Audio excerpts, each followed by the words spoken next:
22শে জানুয়ারির পর থেকে আর কোনো কিছুই আগের মতন থাকলো না বা থাকবে না।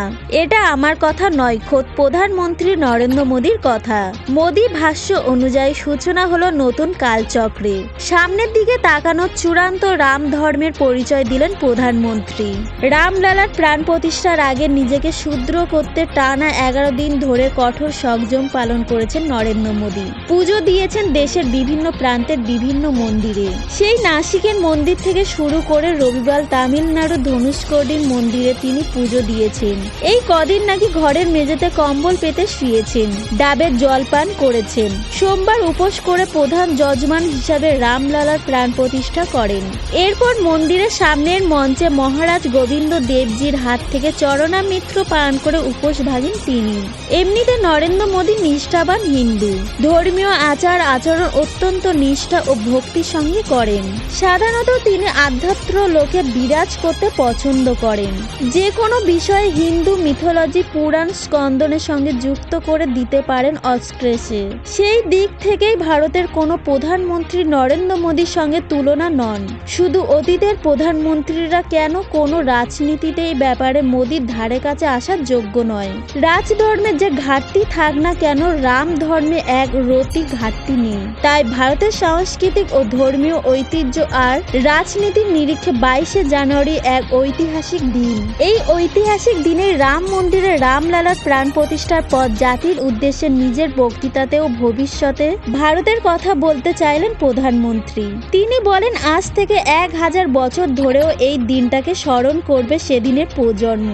তাই 2024 সালে 22শে জানুয়ারি দিনটা মাইল ফলক। সোমবার থেকে এক নতুন কালচক্র শুরু হলো।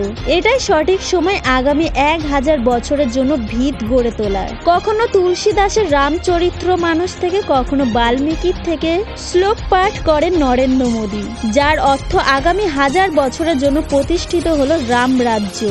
এরপরই প্রধানমন্ত্রী বলেন, এবার মন্দির নির্মাণ থেকে ভারত নির্মাণ অর্থাৎ রাষ্ট্র নির্মাণ। সমর্থ সক্ষম ভবা দিবা ভারত প্রতিষ্ঠিত হওয়া চাই দেশের প্রতিটি মানুষের মধ্যে।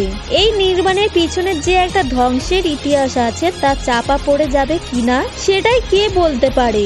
আসলে ধ্বংসের পরে নির্মাণ আর নির্মাণের পরে ধ্বংসেরও একটা কালচক্র আছে, হয়তো তা প্রকৃতির দান। এই রাম মন্দির নির্মাণেও ইতিহাস আছে। অযোধ্যায় রাম মন্দির গড়ে তোলা 16 আনা কৃতিত্ব গেরুয়া বাহিনী। 1990 সালে লালা কৃষ্ণ আদবানির রথযাত্রা থেকে শুরু করে 1992 সালে বাবরি মসজিদ ভাঙা সবেতেই দাবিদার মোদীর দল। আর নরেন্দ্র মোদী জামানা এ ব্যাপারে আইনি লড়াইকে চূড়ান্ত স্তরে পৌঁছে দেয়া এবং সুপ্রিম কোর্টের রায় এক মহাজয়। সোমবার অযোধ্যায় প্রাণ প্রতিষ্ঠা উৎসবের ফ্রেমে তাই আর কোনো রাজনৈতিক শক্তির উপস্থিতি প্রত্যাশিত ছিল না। বিরোধীরাও নানা কারণ দেখিয়ে গড় হাজির। তাই এই রাজনৈতিক ঐতিহাসিক মুহূর্তে প্রধানমন্ত্রী নরেন্দ্র মোদী কথা সবাইকে স্মরণ করিয়ে বলেন, 22শে জানুয়ারি 2024 সালে সূর্য এক অদ্ভুত আভা নিয়ে এসেছে। এই দিনটি ক্যালেন্ডারে লেখা কেবলমাত্র একটি তারিখ নয়, একটি নয়া কালচক্রের শুভারম্ভ। কালচক্র প্রসঙ্গে তার সংযম রাম সেতু পেরিয়ে যখন যাত্রা শুরু করেন রাম, তখন নতুন কালচক্রের সূচনা হয়েছিল। এবার মন্দির প্রতিষ্ঠার মাধ্যমে নতুন কালচক্রের সূচনা হলো। এবার থেকে সব শুভই হবে। এই ঐতিহাসিক দিনে বারবার আবেগ ঘন হয়ে পড়েন প্রধানমন্ত্রী নরেন্দ্র মোদী। রাম মন্দিরের উঠোনে দাঁড়িয়ে এদিন প্রধানমন্ত্রী প্রাণ প্রতিষ্ঠার মুহূর্তে তার যে অনুভূতি হচ্ছিল তার কথা ব্যক্ত করেন। তিনি বলেন, দীর্ঘ যুগের প্রতীক্ষার পর আমাদের রাম এসে গেছেন। বহুদিনের ধৈর্য ও তপস্যার ফল এটি। অগণিত বলিদানের শেষে তিনি বিরাজমান হয়েছেন নিজ গৃহে। প্রাণ প্রতিষ্ঠার মুহূর্তে তিনি শিহরিত হয়েছেন। এ কথা বলতে গিয়ে গলা ধরে আসেন মোদী। তিনি অনেক কিছুই বলতে চেষ্টা করেন, কিন্তু আবেগের ঘনত্বে তা রুদ্র হয়। তবু বলেন, অনেক কিছুই বলতে ইচ্ছা করছে, কিন্তু গলা ধরে আসছে। শরীরে এখনো শিহরণ অনুভব করছি। ওই পবিত্র মুহূর্তে পড়ে রয়েছে আমার মন। আমাদের রামলালা আর সেই তাঁবুতে থাকবেন না। আমাদের রামলালা এবার নবনির্মিত মন্দিরে থাকবেন। রাজনৈতিক বিরোধীদের নাম না করেই প্রধানমন্ত্রী নরেন্দ্র মোদী বলেন, রাম ভারতের আস্থা, রাম ভারতের আধার, রাম ভারতের বিচার, রাম ভারতের বিধান, রাম ভারতের চেতনা, রাম ভারতের চিরন্তন, রাম ভারতের প্রতিষ্ঠা, রাম ভারতের প্রতাপ, রাম প্রবাহ, রাম নিত্যতা, রাম নিরন্ততা, রাম ব্যাপক, রাম বিশ্বাস, রাম বিশ্বর আত্মা।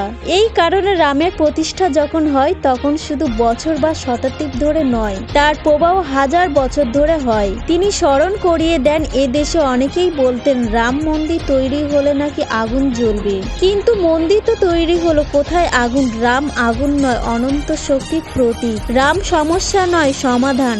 রাম শুধু আমাদের নন, রাম সকলের। রাম শুধু বর্তমানের নয়, রাম চিরকালে। অযোধ্যায় এই রাম মন্দির চিরস্থায়ী সম্ভবে স্মরণ হয়ে থাকবে। পরবর্তী খবরের আপডেট পেতে আমাদের ইউটিউব চ্যানেলটি সাবস্ক্রাইব করে রাখুন।